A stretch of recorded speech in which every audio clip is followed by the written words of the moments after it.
Continuamos nuestros estudios en Hechos de los Apóstoles.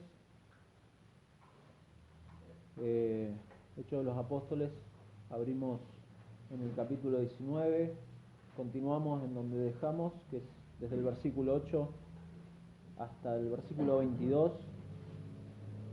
Si hay algo que siempre me llama la atención, tanto en los evangelios puntualmente, hay algo que siempre me ha llamado la atención, y es que en repetidas ocasiones al Señor Jesús le han hecho preguntas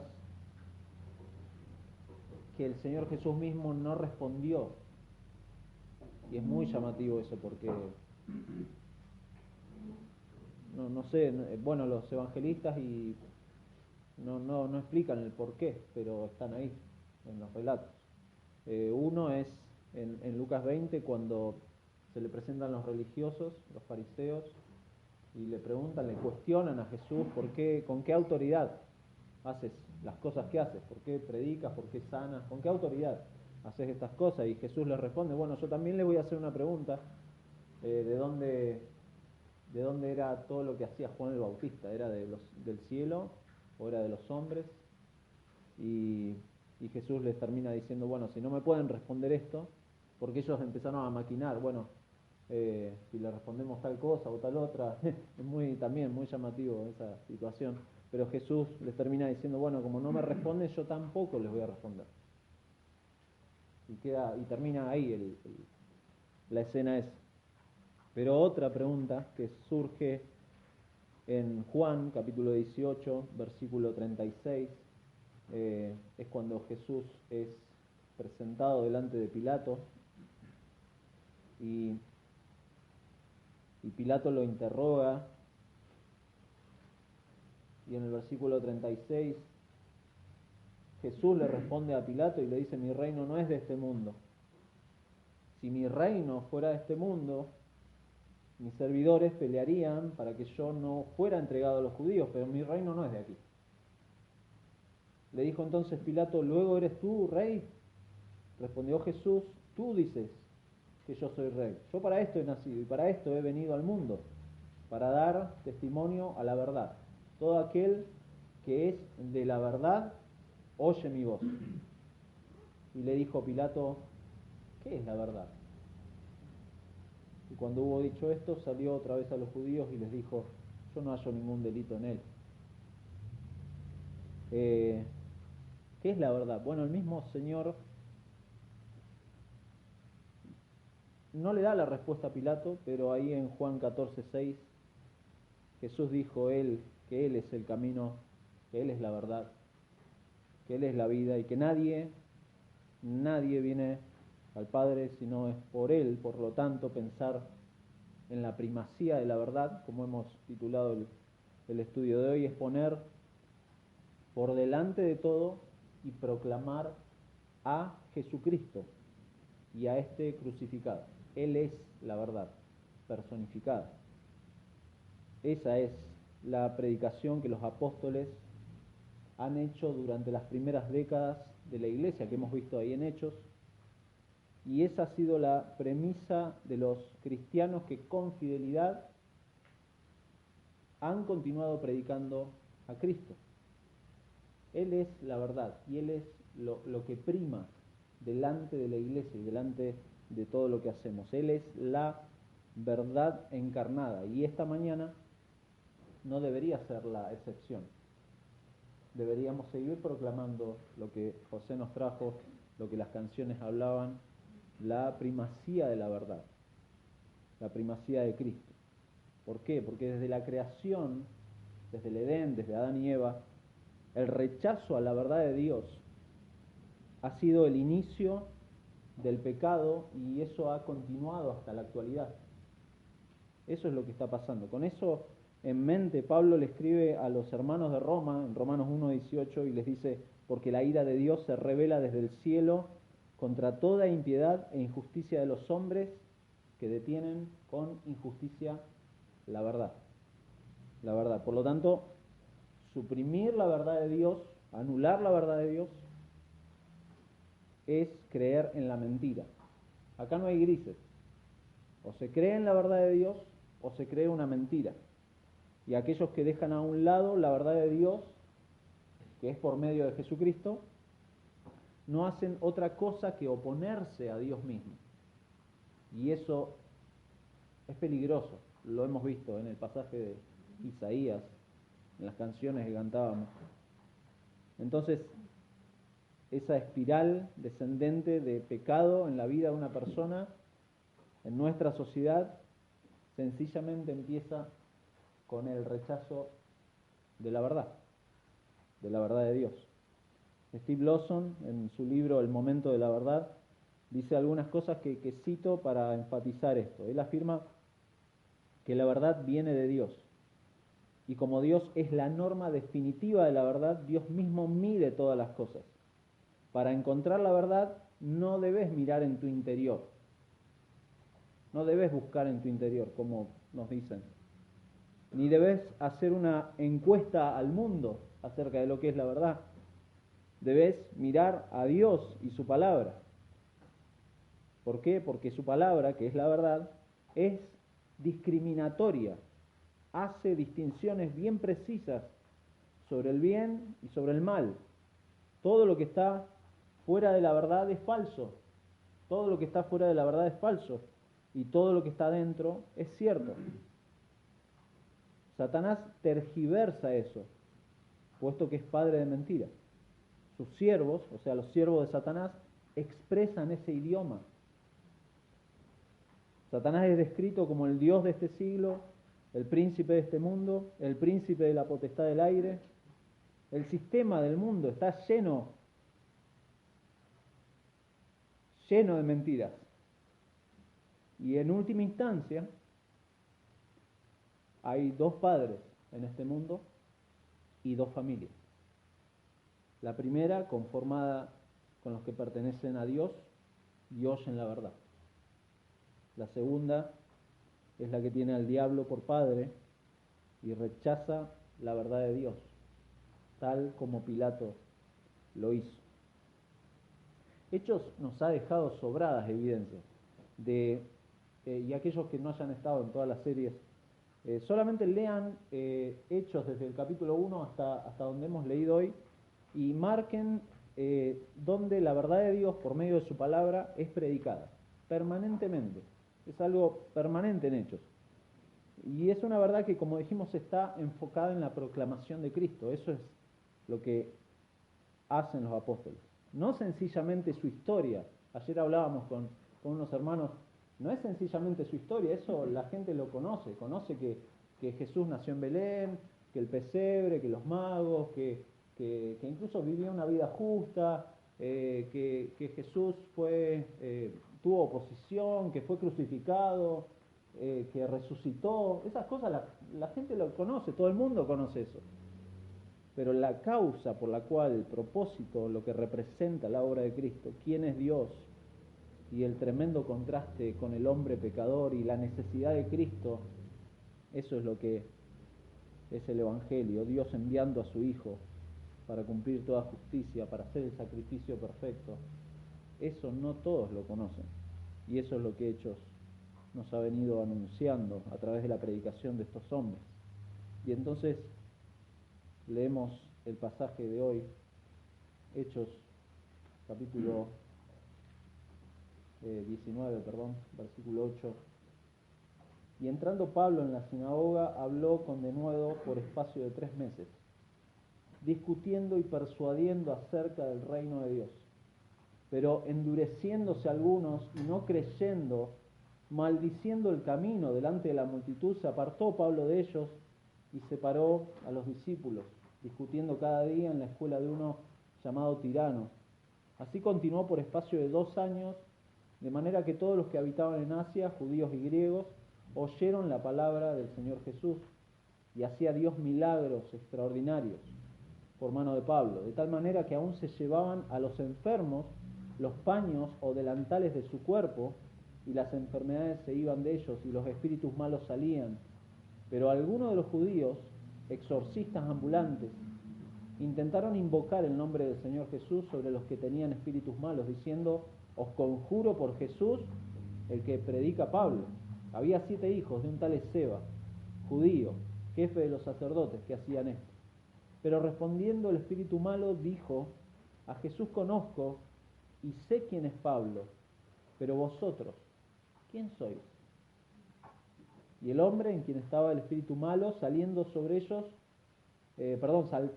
ellos y dominándolos, pudo más que ellos, de tal manera que huyeron de aquella casa desnudos y heridos.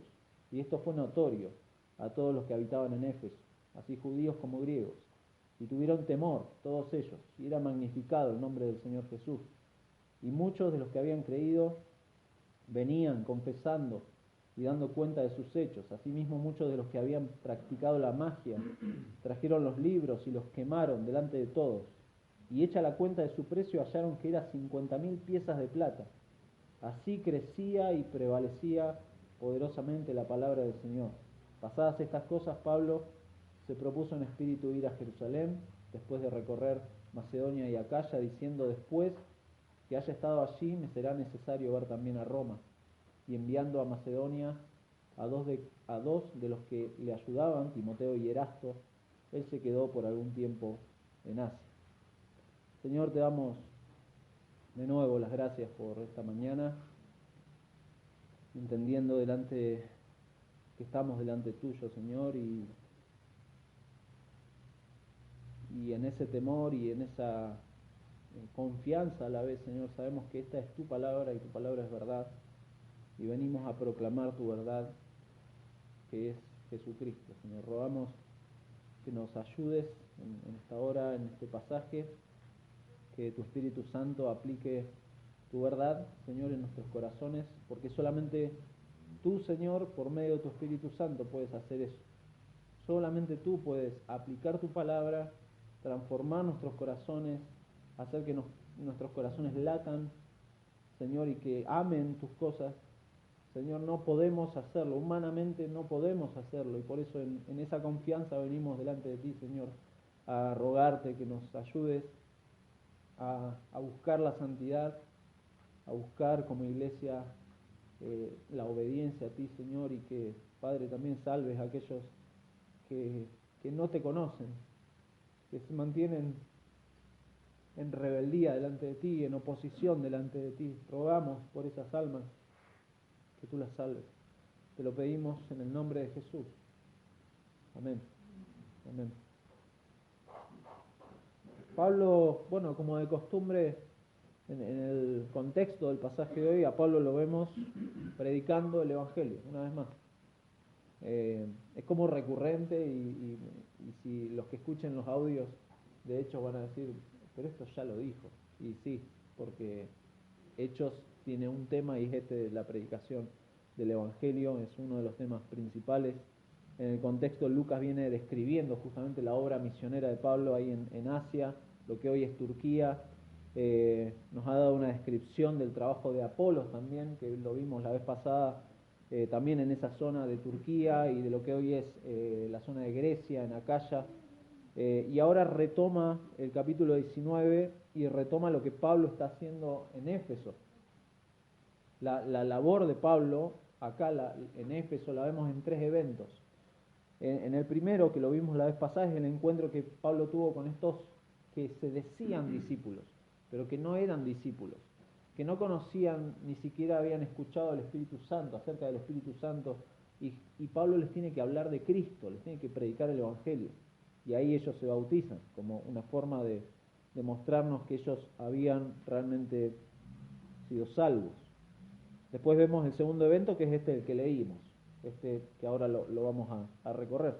Y después vamos a ver, si Dios quiere, la próxima semana, un disturbio, una confusión que se da ahí en Éfeso, acerca de los negocios que se daban ahí en Éfeso, en donde Pablo no participa directamente. Pero bueno, lo vamos a ver más adelante. Dijimos, como de costumbre, Pablo está en la sinagoga por un espacio de 3 meses enseñando, y nuestro primer encabezado es ese: la verdad es expuesta en primer lugar, predicando con denuedo, no solamente una vez, sino 3 meses, 12 días de reposo, y no sabemos si había en las sinagogas reuniones entre semanas, así que es muy posible que las hubiera. Pablo con denuedo, es decir, con valentía, seguía predicando el Evangelio. No solamente eso, lo hacía con libertad. La palabra denuedo habla de valentía, pero también habla de libertad, de tener la libertad, de poder hablar. Y ese foco de hablar de Pablo era con el objetivo solamente, como nos dice ahí, de persuadir acerca del reino de Dios, es decir, hablarles del Mesías, hablarles de Jesucristo. Eso es lo que estaba haciendo Pablo ahí en Éfeso. Cuando se despide en el capítulo 20, versículo 21, Pablo les dice que qué es lo que hacía. Testificaba a judíos y a gentiles acerca del arrepentimiento para con Dios y de la fe de nuestro Señor Jesucristo. Eso es lo que estaba haciendo Pablo. Es lo que está haciendo, lo que va a hacer y lo que va a seguir haciendo. Hasta que lo vemos en el capítulo 28 de Hechos, ahí al final, Pablo ¿qué está haciendo? Está predicando el Evangelio. Porque para eso fue llamado. Y la iglesia fue llamada a ser testigos del Cristo resucitado. Eso es lo que hace el cristiano. No se desenfoca. No se desenfoca. Y obviamente, como es de costumbre, vemos oposición, versículo 9, endureciéndose algunos. Siempre hay oposición, siempre pasa eso. Es normal, endureciéndose algunos. Obstinación, dureza, rebeldía, esas son las acepciones. La exposición del Evangelio hace eso y no da lugar a grises. Como dijimos al principio, la humanidad tiene dos padres y hay dos familias, y es así, no hay gris. La respuesta al Evangelio no es neutral, no es, bueno, lo voy a pensar, déjame pensarlo. No, te estás manteniendo en condenación si estás pensando así. No hay grises. Uno se arrepiente y cree, o, como dice acá, se endurece y se mantiene obstinado delante de la verdad de Dios. Eso pasa acá, y hay quienes se endurecen y no creen. No solo eso, fíjense, dice que maldicen el camino delante de todos. Tremendo. Y Pablo, bueno, los tolera, les tiene paciencia, trata de adaptar el mensaje para que sea más políticamente correcto. No hace eso Pablo. No lo hace. Fíjense lo que hace Pablo. Se apartó de ellos. Pablo se aparta de esta gente que no es que Pablo les predicó una vez, estuvo por espacio de 3 meses predicándoles, y los verbos que utiliza es una forma de que permanentemente esta gente se oponía a Pablo, maldecía el camino, dice, delante de todos, se endurecían, eso es permanente, y Pablo se apartó de ellos. El verbo se apartó de ellos es muy duro porque es de la raíz de apostatar. Pablo se separa de ellos al punto de que hay como una hostilidad entre ellos. Y es lo que vemos en todo Hechos. Y es lo que pasa cuando predicamos el Evangelio. El distanciamiento es grave. Es lo que Pablo ha venido diciéndole a los judíos. Les he predicado el Evangelio, me aparto de ustedes porque no quieren escuchar, me voy a los gentiles, a los que quieran escuchar, a los que quieran seguir aprendiendo del Evangelio. No fue algo de repente, sino que fue algo que se fue dando durante esos 3 meses. Y acá hay es breve, pero es un tremendo principio que podemos tomar, más en este tiempo de mensajes livianos, de verdades flojas. El cristiano tiene que ser inflexible ante personas que son así, que se endurecen, que no creen, y no solo eso, sino que maldicen, que difaman, que abusan verbalmente del Evangelio. Te vas a cruzar con eso, te vas a cruzar con personas así. Y uno tiene que ser inflexible en cuanto a que uno está en la verdad del Evangelio y no podemos permitir, como hizo Pablo, se separó de esta gente, y no podemos permitir que el Evangelio sea, y menos el nombre de nuestro Señor Jesucristo, sea blasfemado, como este mundo le encanta blasfemar. Le encanta blasfemar de Dios, de diferentes formas. Pablo entonces lo que hace es separarse de esta gente y separar a los discípulos. Hermoso lo que hace. Se fue de ellos y separó a los discípulos. a los que sí habían creído, o como dijimos la vez pasada, posiblemente personas que estaban aprendiendo, quizás no habían creído realmente, pero sí estaban aprendiendo y sí tenían un interés en aprender. Y la iglesia tiene que hacer eso, realmente tiene que observar a los que muestran interés, quienes no se endurecen, quienes no están permanentemente cuestionando. Hay gente que es así, hay gente que se mantiene en esa obstinación y te discute todo, te pelea todo, y no quiere aceptar, no quiere obedecer la verdad de Dios. Hay gente que es así, claro que sí, acá lo vemos. Y en nuestra vida seguramente nos vamos a cruzar. ¿Por qué? Porque hay gente que le encanta cuestionar y burlarse de la verdad de Dios. Pero las ovejas del Señor oyen la voz de Dios y siguen al Señor.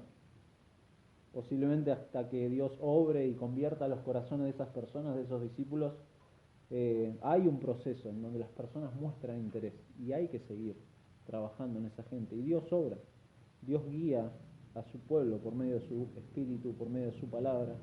Y hay un contraste entre estas personas que maldicen el camino y estas personas que se van con Pablo y se van a esta escuela de uno llamado Tirano. Pablo traslada las actividades, se va de la sinagoga, se va a esta, literalmente es una sala, no es que Tirano tenía una escuela como la conocemos hoy, sino que es una sala de conferencias, y posiblemente este Tirano, Lucas no nos da mucho detalle de este hombre, pero es muy posible que fuera uno de estos conferencistas de ese lugar. Entonces, Pablo se va ahí, ¿para qué? Para seguir enseñando, lo que seguía haciendo, es lo que hace Pablo. Y Lucas concluye con una declaración ahí resumida de lo que Pablo siguió haciendo, versículo 10. Así continuó por espacio de 2 años enseñando, de manera que todos los que habitaban en Asia, judíos y griegos, oyeron, ¿qué cosa? La palabra del Señor Jesús. Eso es lo que Pablo predicaba durante 2 años. Pudo predicar sin obstáculos, con resultados, con personas que vivían en otras ciudades de Asia, que escucharon el Evangelio. Y esta afirmación que hace Lucas acá de que toda la provincia de Asia oyó el Evangelio es llamativa porque es única. No se ha dado en otras regiones. Cuando se habla de la obra en Cilicia, en Siria, en Galacia, en Panfilia, en Macedonia o en Acaya, no se menciona esto, de que todos los que habitaban en esa región habían escuchado. Y Pablo se había tomado un trabajo bastante importante. Es tan única que esta afirmación nos sugiere lo que Pablo le habla a los corintios. En 1 Corintios 16, Pablo dice que en ese lugar, en Éfeso, se había abierto una puerta grande y eficaz. Y realmente en Éfeso es posible que sea uno de los lugares más fructíferos.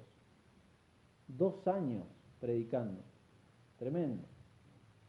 Si leen la carta a los Efesios, que la hemos estudiado con Eduardo, quizás pueden hacer una asociación de que esas verdades que habla Efesios eran parte de la enseñanza que Pablo predicaba en la iglesia en ese lugar. Nuestro segundo encabezado es cómo la verdad que fue expuesta, ahora esta verdad es confirmada y es honrada por Dios. ¿Por qué decimos eso? Porque obviamente el énfasis de estos 2 primeros versículos, 11 y 12, es que Dios hace los milagros. Hay un medio que usa, que es Pablo. Pablo es el medio. Y después la gente, interesante, la gente se llevaba los paños o delantales de su cuerpo. Interesante porque posiblemente estos fueran trapos que Pablo usaba. Recuerdan, Pablo estaba trabajando en esa zona haciendo tiendas con Priscila y Aquila, que también trabajaban en eso mismo, y posiblemente esos trapos, esos paños, esos delantales fueran los que usaba Pablo para trabajar, para secarse la transpiración. Bueno, la gente de este lugar, pónganse en contexto, ¿no? La gente de este lugar piensa que esas cosas pueden ser mágicas, porque claro, Pablo predica el Evangelio y tenemos que, pasa hoy, que usan elementos, señuelos o cosas para decir, bueno, esto tiene poder. Y bueno, la gente pensaba eso, y en su misericordia Dios usaba y sanaba a la gente. Pero el énfasis de estos dos versículos es el hecho de que Dios es el que hace los milagros. Los medios, Dios puede usar el medio que quiera, Dios es soberano, pero acá nos habla de que Dios hace los milagros. El Señor obra en la vida de la iglesia, lo hace también a través de los milagros, como ha pasado en Hechos, y como hemos dicho en Hechos muchas veces, los milagros tenían el propósito de confirmar el mensaje y de dar autoridad al mensajero. Eso es lo que hace un milagro, una señal, una sanidad, eso es lo que hace. Es confirmar la autoridad de los mensajeros y del mensaje. Así como en Lucas 8 tenemos el caso de esta mujer que por tocar el borde del manto de Jesús se sana. Después lo vimos en Hechos, en Pedro, que pasaba la sombra de Pedro y se sanaba a la gente. Interesante. Ahora estos trapos de Pablo, paños o delantales de su cuerpo, también obraban de la misma forma. ¿Tenía poder Pedro o Pablo o sus trapos o su sombra? No, era Dios el que estaba haciendo el milagro y usaba los medios que Dios quería. Así lo hacía. Entonces, versículo 11 dice, hacía Dios milagros extraordinarios. Eran milagros de Dios, no manipulaciones de falsos maestros. Hay un gran pero, versículo 3. Y acá el contraste. Dios hace los milagros extraordinarios, Dios obra en y a través de la proclamación de Jesús, pero algunos de los judíos, exorcistas ambulantes, una descripción general hace primero Lucas de lo que está pasando, un contraste con el ministerio de Pablo. Es ahí donde tenemos que leer versículos 11 y 12. Intentaron invocar el nombre del Señor Jesús sobre los que tenían espíritus malos. Lucas identifica a esta gente como judíos, eran judíos, exorcistas ambulantes. El conocimiento de su precedencia no es claro, pero sí está claro de que están en una actividad dudosa, pues no sabemos si estos judíos eran también judíos de religión, o sea, de seguir las escrituras. Es muy extraño lo que pasa acá, pero sí es claro lo que están haciendo.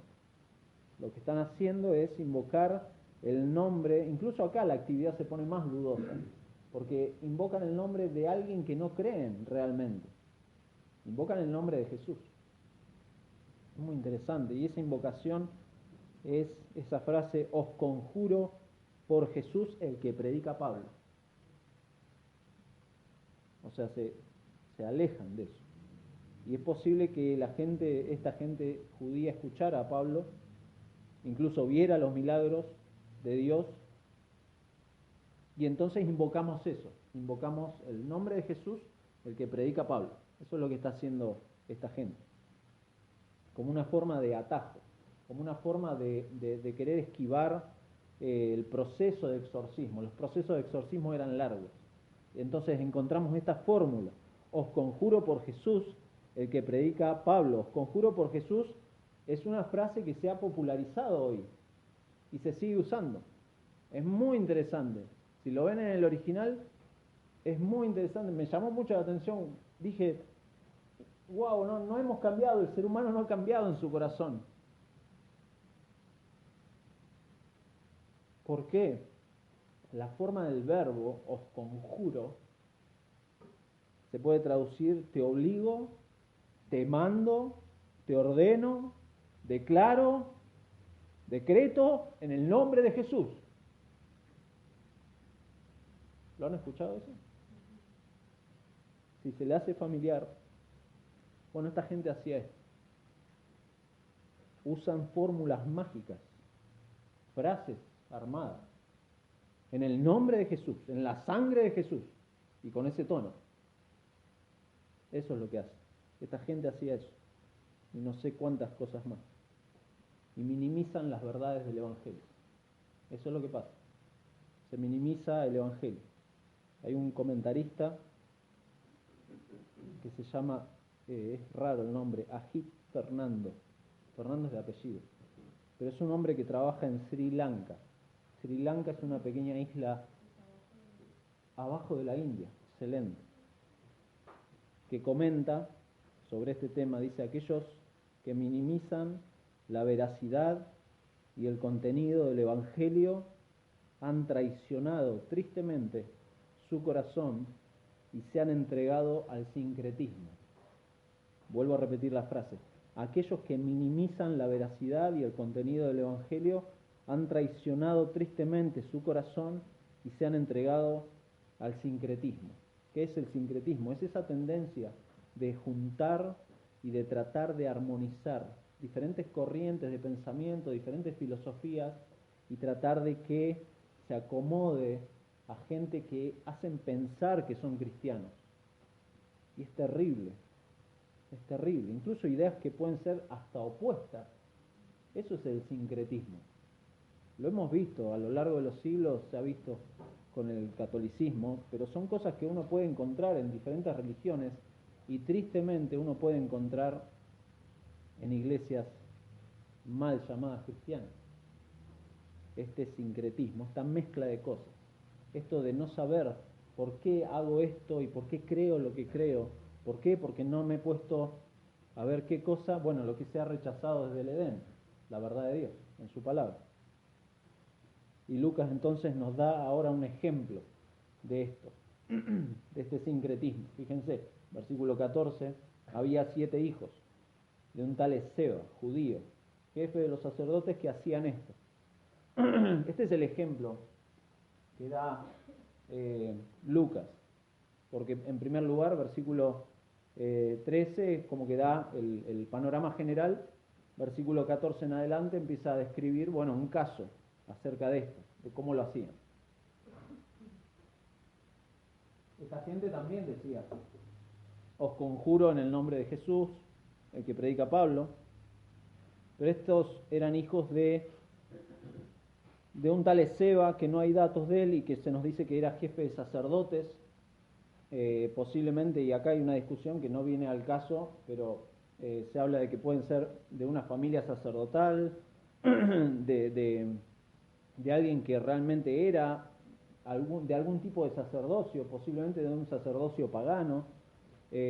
Otros dicen que llegan al punto de decir, bueno, el título lo usan para aparentar de que, bueno, soy de familia sacerdotal. Pero Lucas no da detalles y no hace falta especular. Lo que sí nos da detalles es acerca del ministerio, de lo que hacían estas personas y de la vergüenza que pasaron delante de todos. El relato tiene algunos tintes cómicos, pero lo vamos a ver al final. Pero dice versículo 15 que estos hijos hacían esto de usar el nombre de Jesús, los hijos de Seba, y de referenciarlo con el ministerio de Pablo. Y fueron a la casa de este hombre. Versículo 16 dice que salieron de la casa, o sea que fueron hasta la casa de este hombre a tratar de hacer esto. Hicieron el conjuro, y fíjense lo que les dice versículo 15. Respondiendo el espíritu malo, dijo: a Jesús conozco y sé quién es Pablo, pero vosotros, ¿quién sois? ¿Vosotros quién sois? La pregunta ¿quién sois? Lo que nos hace es aclarar que no es una fórmula que utiliza el nombre de Jesús la que tiene poder sobre el mundo de estos espíritus. La pregunta del espíritu malo les aclara eso. No es una fórmula lo que tiene poder, no es un tipo de oración, no es eso, sino la identidad del exorcista. Sé quién es Jesús, sé quién es Pablo, pero ustedes, ¿quiénes son? ¿Se dan cuenta? los pone en evidencia. Jesús era reconocido por los demonios, ¿sí? Si recorren los evangelios, Jesús mismo los tenía que callar. Y aclara acá que también Pablo, como siervo de Jesucristo, era reconocido, pero ellos no. Ellos no. Son falsos exorcistas, son imitadores, aduladores, esos son. Son débiles, dependientes de sus propias palabras, esos son. Aparentan cosas, esos son, y eso queda en evidencia. ¿Cómo queda en evidencia? Versículo 16, y acá es la parte tragicómica de lo que pasa. Y el hombre en quien estaba el espíritu malo, saltando sobre ellos y dominándolos, pudo más que ellos, 7 hijos, ¿sí? Recuerden. De tal manera que huyeron de aquella casa desnudos y heridos. Huir desnudo y herido es una muestra de humillación, ¿no? Muy humillante, delante de todos. El nombre de Jesús, como dijimos, no es un recurso mágico. Y los milagros no tienen como fin dar renombre a quienes lo hacen. No es hacer una noche de milagros. El milagro apunta a Cristo y al Evangelio, y eso es lo que pasa en Hechos. Le da autoridad al mensajero y centra la atención en el autor del milagro, en Cristo, en nuestro Dios. Y eso es cada milagro, tanto en los Evangelios como en Hechos. Nadie puede decir, bueno, esto apunta a quienes lo hacen, no, sino que apunta a la gloria de Dios. Incluso usar estos relatos, y esto es importante también, usar estos relatos para justificar acciones, para enfatizar ciertos aspectos de los milagros, para alegorizar acerca de la procedencia de estas cosas, es también hacer un uso indebido de la Biblia, hacer un uso indebido del nombre de Jesús para manipular a las personas. Eso es lo que está pasando. Mucha gente manipula a la gente, a otras personas, por medio de estos relatos. Y dicen, ¿ves que, bueno, si llevo mis paños o delantales y le oro mucho y fuerte, la gente puede... No, eso es mentira, eso es manipulación. No solo eso, no solo es manipulación, es dejar en condenación a alguien. Es no presentar el Evangelio, es dar falsas esperanzas de una fe, una falsa fe, que depende de milagros. Hay gente que depende de los milagros, de las bendiciones, de las cosas que Dios da, pero no dependen de Dios mismo. Falsas esperanzas, señales que a nadie salvan del infierno, señales que no proveen una justificación delante de Dios. Sí, la verdad de Dios en la persona de Cristo, eso sí. Si Jesús o Pablo hubieran sido acá los exorcistas, el demonio los había reconocido, se habría rendido delante, pero pudo detectar a estos estafadores. Y así huyeron de la casa, desnudos, humillados. Humillados, y para el creyente y para el que lee, es como un alivio cómico de la historia, porque realmente no tuvieron resultado esta gente. Y a pesar de este evento, fíjense, la verdad de Dios es confirmada y honrada. Por eso pusimos ese título al encabezado, versículo 17, y esto fue notorio a todos los que habitaban en Éfeso, así judíos como griegos, y tuvieron temor todos ellos, y era magnificado el nombre del Señor Jesús. Se da cuenta, a pesar de estas situaciones, que uno pudiera indignarse, uno pudiera escuchar y ver a estos exorcistas e indignarse, Dios usa esto también para que Él mismo sea glorificado. Tremendo. ¿Cómo? A través del temor de estas personas y de esta honra del nombre de Jesucristo. Ahora sí, el nombre del Señor Jesús es honrado. Antes era mal utilizado, ahora es honrado por Dios por medio de esta acción. Y como acostumbra Lucas a ponerlo en todo Hechos, el nombre de Jesús, el nombre del Señor Jesús, es una referencia directa al Evangelio, a cómo el Evangelio es expuesto, a cómo la obra de Cristo es puesta en alto por aquellos que sí creen, por aquellos que sí creen, y que Dios estaba transformando. Y personas que vamos a ver ahora cómo confiesan la verdad de Dios, versículo 18. Y muchos de los que habían creído venían confesando y dando cuenta de sus hechos. Ese es el siguiente encabezado. La verdad es confesada. La verdad es confesada. La práctica del ocultismo, la práctica de la magia, de las brujerías, de los conjuros, estas cosas que hacían en el mundo pagano, era normal en el mundo pagano. Era algo normal. Personas de todos los niveles sociales se dejaban hacer estas cosas o estaban metidos en estas prácticas para tener señuelos, para tener promesas, para ahuyentar espíritus malignos y para tener esta falsa esperanza de ser posiblemente sanados o simplemente afirmar caprichos, intereses personales. Suetonio, un historiador, a mí me encanta buscar, hay historiadores tremendos de esa época. Suetonio es uno, y relata que el emperador Nerón solicitó de este tipo de ritos. ¿Por qué? Porque el fantasma de su mamá lo perseguía. Tremendo. El fantasma de mi madre me persigue. ¿Por qué lo perseguía el fantasma de la madre? Porque Nerón había asesinado a su propia madre. ¿Se da cuenta? En nuestra época es normal que la gente use, y a veces lo tomamos como anecdótico, pero es muy normal que la gente use. Por ejemplo, a los que les gusta el fútbol, hay muchos equipos de fútbol que tienen brujos. ¿Sabían, no? Que tienen brujos, los consultan para ver cómo van a ir los resultados, para ver si hay que limpiar el equipo, para ver si hay una sacarse la mufa, se dice. Algunos jugadores cuando hacen un gol, que hace mucho que no hacen un gol, hacen un gesto así, como que se sacó la mufa. Bueno, eso viene de ahí. Políticos que consultan a brujos, y a veces aparecen en las noticias y es anecdótico, pero es eso.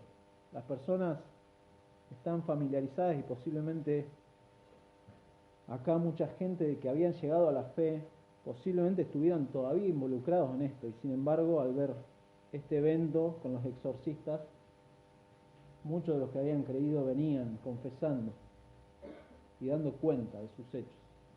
Tremendo. Confesión de pecados, confesión de que nosotros hacíamos lo mismo, nosotros estábamos metidos en eso. Esto ha puesto de manifiesto el peligro de estas prácticas. Han visto este evento de los exorcistas y dijeron, bueno, esto es peligroso. Asumir que tenemos un poder mesiánico o apostólico sobre poderes que no conocemos y pretender entrar con ligereza a este mundo que no conocemos, es peligroso. Incluso es importante ver que en dichas prácticas de estos hijos de Seba se usaban términos que aparentemente eran cristianos. Bueno, habla de Dios, habla de Cristo, habla de Pablo incluso, entonces debe ser algo cristiano. Y hoy pasa igual. Pero aquellos en quienes Dios actúa en sus vidas, transforma sus vidas por medio de su palabra, disciernen y cambian. Y eso es lo que pasa acá. Esta situación con el endemoniado entonces termina siendo como contraproducente para Satanás y hay un desenlace. Muchos de los efesios fueron convencidos por Dios por medio de este evento. Y hay evidencias de su conversión. No dieron lugar a dudas. Hay evidencias que se ven. Se despojaron de todo eso.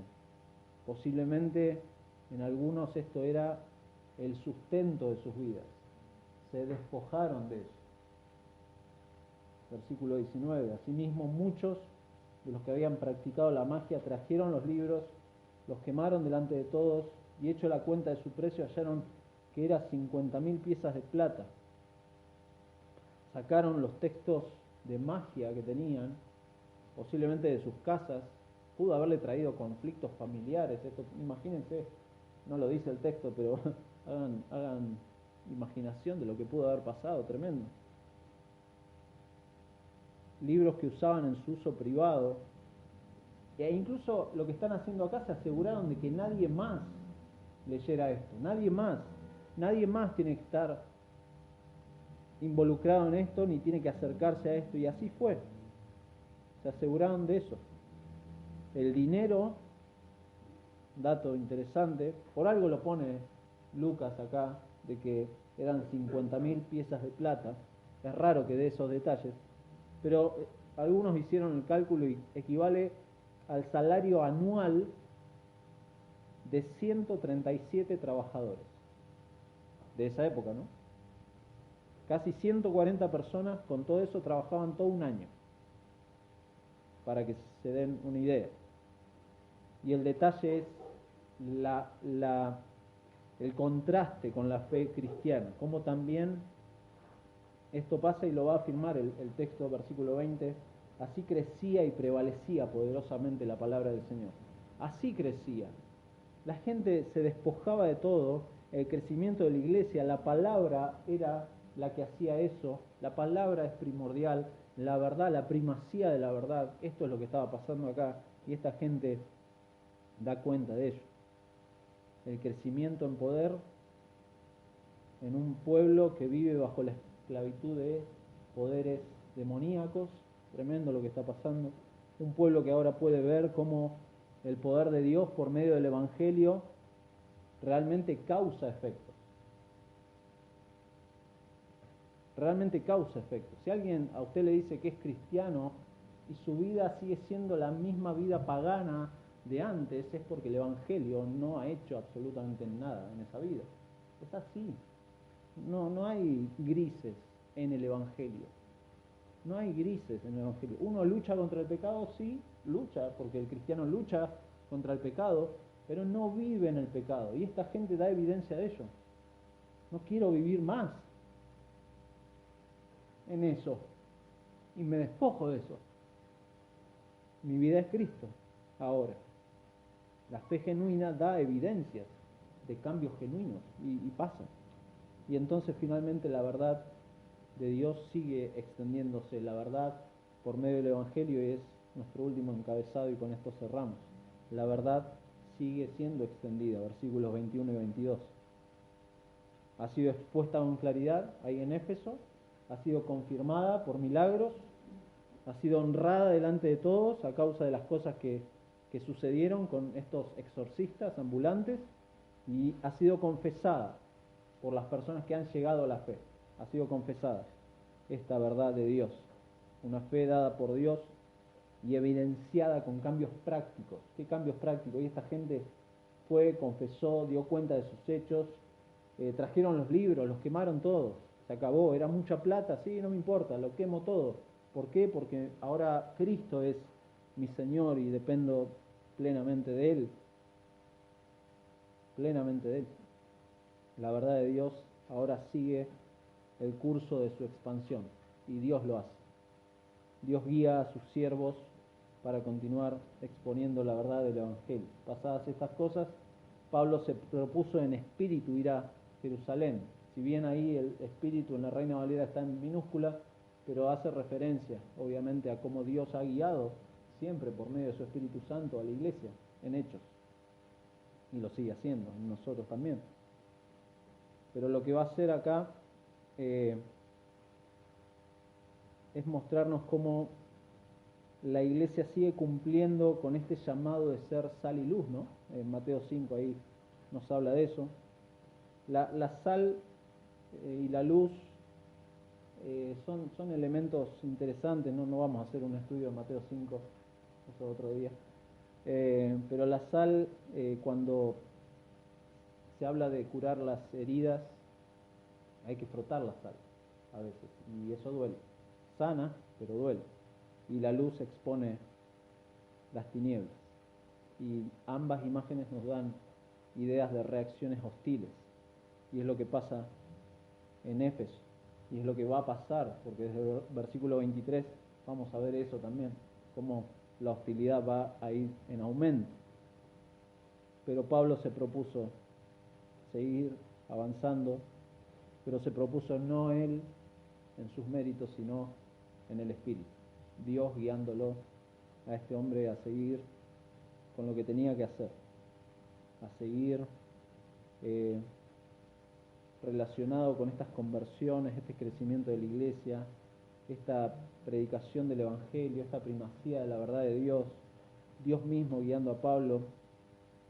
Y cuando vemos a Pablo más adelante despidiéndose de esta zona en Mileto, que ya lo vamos a estudiar, pero versículo 22 del capítulo 20 dice, y ahora repite la misma idea, es muy interesante porque sigue con la misma idea Pablo.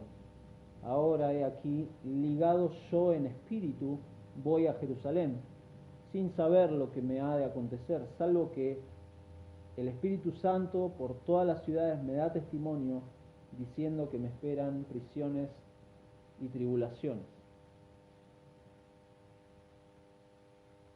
Pero de ninguna cosa hago caso, ni estimo preciosa mi vida para mí mismo, con tal que acabe mi carrera con gozo y el ministerio que recibí del Señor Jesús. ¿Para qué? Para dar testimonio del Evangelio de la gracia de Dios. Eso es lo que Pablo tenía en mente, esa es lo único por lo cual Pablo estaba enfocado, no había otra cosa. Pablo realmente no había quemado textos de magia, pero sí había, como decimos de este lado, sí había quemado las naves realmente.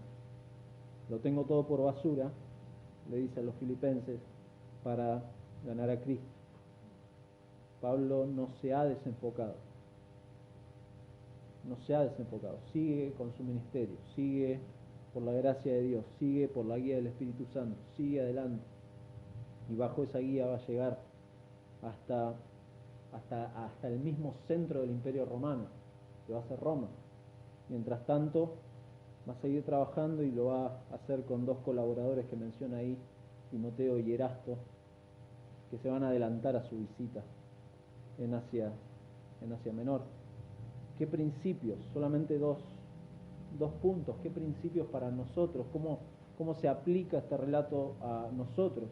Primera Timoteo 3:15, Pablo le escribe a Timoteo y le aconseja cómo Timoteo se debe conducir en la casa de Dios, en la iglesia, y dice que la iglesia es columna y baluarte de la verdad.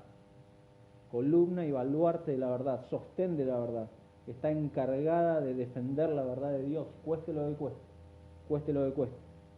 En un mundo plagado de mentiras, como dijimos al principio, en donde no podemos confiar en los medios, no podemos confiar en el consejo de los incrédulos, no podemos confiar en estas nuevas formas de pensar que están de moda y que están por todas partes. Somos llamados a exponer la verdad de Dios, a defender la verdad de Dios, a defenderla, a predicar la verdad, a vivir la verdad reflejada en la palabra de Dios. La iglesia es columna y baluarte de la verdad. Y no solamente la iglesia cuando se reúne como iglesia, cada cristiano que es la iglesia, cada cristiano es columna y baluarte de la verdad en donde está. El cristiano que vive, como dijimos antes, luchamos contra el pecado, pero el cristiano que vive en la mentira, o sea que la mentira es su estilo de vida, es una contradicción de términos, es una contradicción. Nadie puede ponerse a debatir o a persuadir a la gente acerca del reino de Dios como hacía Pablo si vive en una mentira, si está inmerso en una vida de mentira, si su cristianismo es un cristianismo de domingo. Imposible, es imposible, no sobrevive una fe así, porque no es una fe genuina, no sobrevive. Entonces, aquellos que hemos sido, como dice Pedro, tremendo como lo dice 1 Pedro, rescatados de vuestra vana manera de vivir, aquellos que hemos sido rescatados, no podemos ser columnas y baluartes de la mentira, ¿no? Somos columnas y baluarte de la verdad. Hemos sido llamados a una santidad que se hace evidente.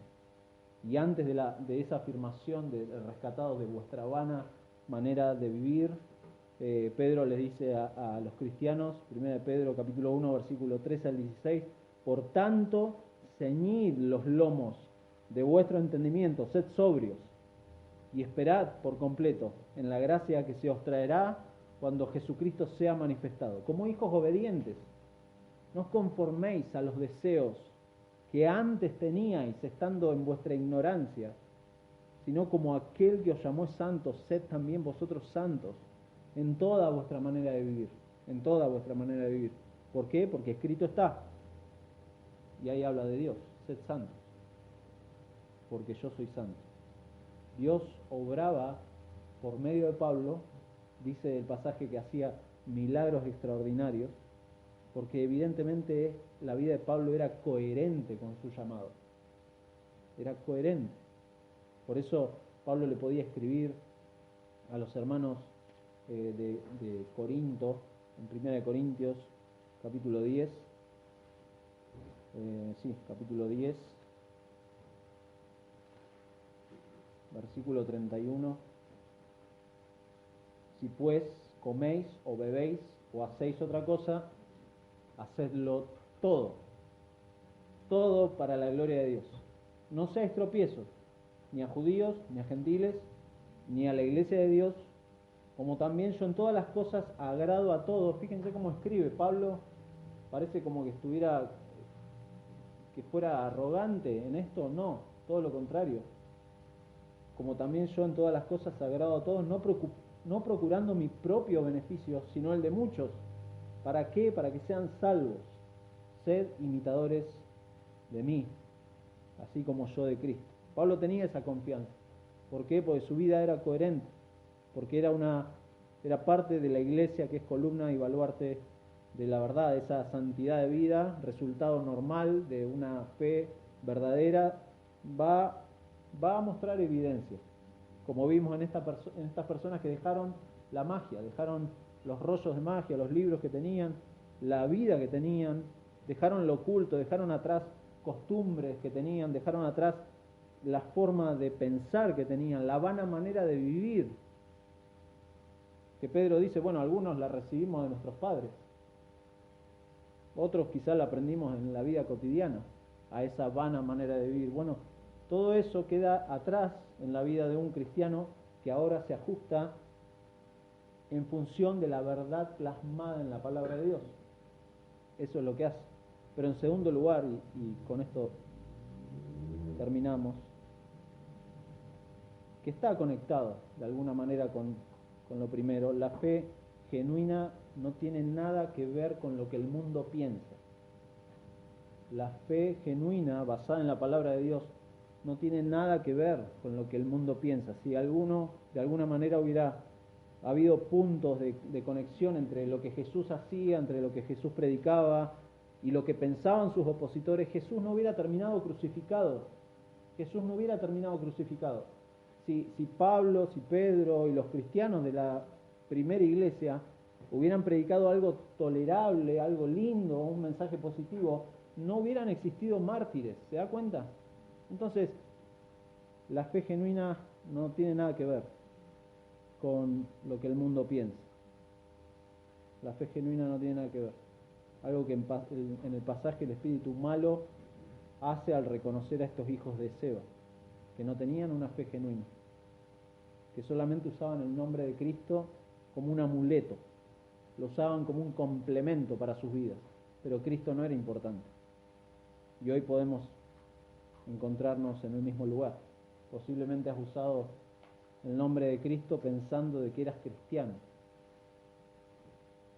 Posiblemente lo has usado en tus oraciones, lo has mencionado pensando que estabas predicando el Evangelio, pero no era así. Estabas lejos de eso. El nombre de Cristo, como dijimos, no es una fórmula mágica.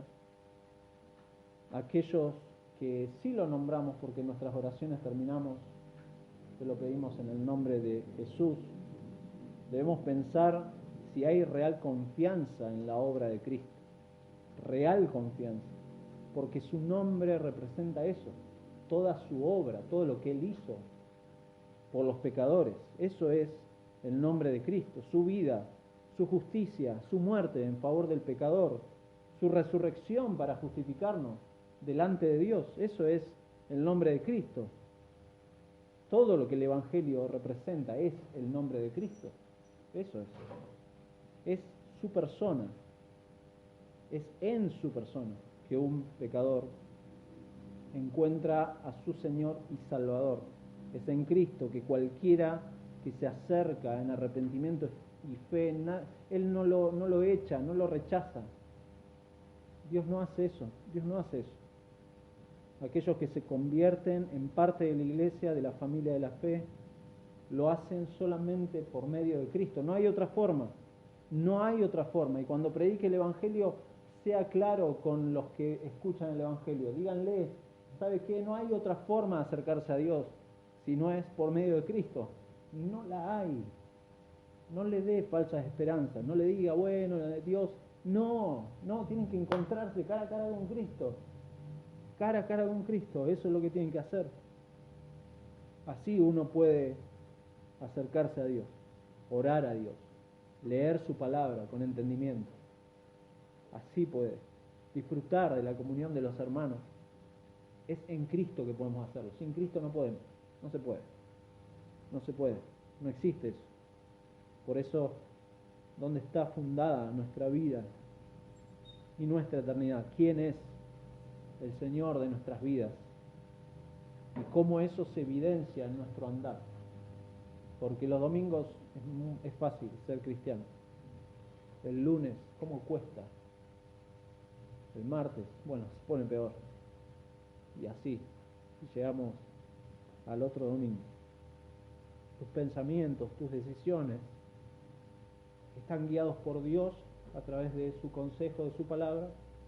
¿O estás atado, por así decirlo, a estas prácticas mágicas, conjuros, pensamientos de este mundo, filosofías huecas, frases armadas, frases vacías?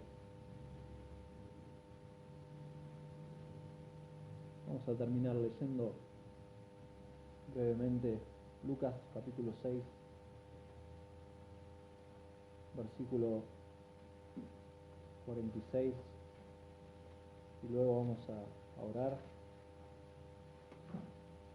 Lucas 6, 46, y creo que muchas veces se nos vienen estas palabras a nuestra mente. ¿Por qué? ¿Por qué me llamáis Señor, Señor, y no hacéis lo que yo os digo? Todo aquel que viene a mí y oye mis palabras y las hace, os indicaré a quién es semejante. Semejante es al hombre que al edificar una casa, cavó y ahondó y puso el fundamento sobre la roca. Y cuando vino una inundación, el río dio con ímpetu contra aquella casa, pero no la pudo mover, porque estaba fundada sobre la roca. Mas el que oyó no hizo, semejante es al hombre que edificó su casa sobre tierra sin fundamento, contra la cual el río dio con ímpetu, y luego cayó, y fue grande la ruina de aquella casa. Nuestro Dios, gracias por Cristo. Él es esa roca en la cual cualquier pecador que funde sobre esa roca realmente no va a sufrir pérdida por causa no del ingenio, no de los méritos de haber construido bien, sino por causa de la roca. Es el fundamento el que es importante y el que tiene primacía. Es esa roca, Señor, que hoy venimos a predicar, es esa roca que hoy venimos a cantar, es esa roca que hoy venimos a gozarnos en ella. ¿Por qué? Porque es por medio del Evangelio, es por medio de la persona de Cristo que hoy podemos vivir esta vida y disfrutar de esta vida, Señor, que tú nos has regalado, y seguir haciendo lo que tenemos que hacer, lo que Pablo, lo que Pedro, lo que la iglesia ha hecho desde siempre, que con fidelidad han predicado tu evangelio. Señor, ayúdanos esta semana a preguntarnos, Señor, realmente en qué áreas de nuestra vida, Padre, todavía no nos hemos despojado, qué libros de magia todavía necesitamos ir a quemar, Señor, haciendo una imagen con este pasaje que hemos leído hoy. Padre, esas fueron evidencias claras de esta gente que realmente su vida había cambiado y su fe era genuina. Han dejado eso atrás. Padre, que si hay cosas que aún no hemos dejado atrás, que tu Santo Espíritu nos hable a nuestro corazón, nos muestre esas cosas y las dejemos de lado. Padre, que tu iglesia luche por la santidad y se aferre a tu verdad, a la primacía de tu verdad en un mundo de tanta mentira y de tanto engaño. Padre, que en todo eso nos estemos afirmando unos a otros, que como iglesia nos ayudemos también, porque no podemos hacerlo en absoluto, lo podemos hacer solos. Necesitamos esos medios de gracia hermosos que nos has dado. La iglesia es una, las oraciones, Señor, hacia ti son otras, el leer tu palabra. En todo eso necesitamos tu ayuda, Señor, y necesitamos tu auxilio permanente, porque somos débiles, porque hay resabios de pecado en nosotros todavía y luchamos todavía y vamos a luchar toda la vida hasta la gloria contra esas cosas. Pero mientras tanto, Padre, permítenos gozarnos de saber de que Cristo ha vencido no solamente los poderes de las tinieblas, ha vencido la muerte, ha vencido el pecado, ha vencido todas aquellas cosas que humanamente nos afectan, todo, en absoluto, todo. No solamente eso, nos ha llevado al Padre, nos ha abierto un camino que nadie, en absoluto nadie, puede recorrer sin la persona de Cristo. Eso es lo que predicamos, Señor. Ayúdanos también esta semana a anunciarlo a aquellos que no creen, Señor, y permítenos gozarnos en ver tu salvación en esas personas, Señor. Gracias por esta mañana hermosa con tu iglesia, gracias por regalarnos en tu misericordia este día, Señor, y rogamos que nos acompañes en el resto de este día, de esta semana que comienza, que, Señor, nos ayudes, nos des fuerza, Señor, para al enfrentar a personas que maldicen el camino, Señor. Que tengamos la firmeza no solamente de presentar la verdad, sino también, Padre,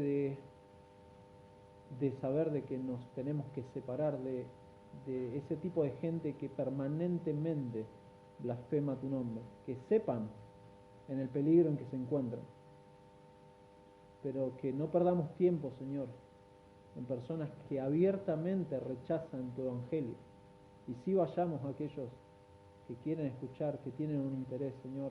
Muéstranos, guíanos, Señor, que tu Espíritu Santo nos guíe a esas personas y que tengamos las palabras justas, Señor, que solamente están en tu consejo, en tu palabra. Señor, gracias por todas estas cosas, ayúdanos, te lo rogamos en el nombre de Jesús. Amén.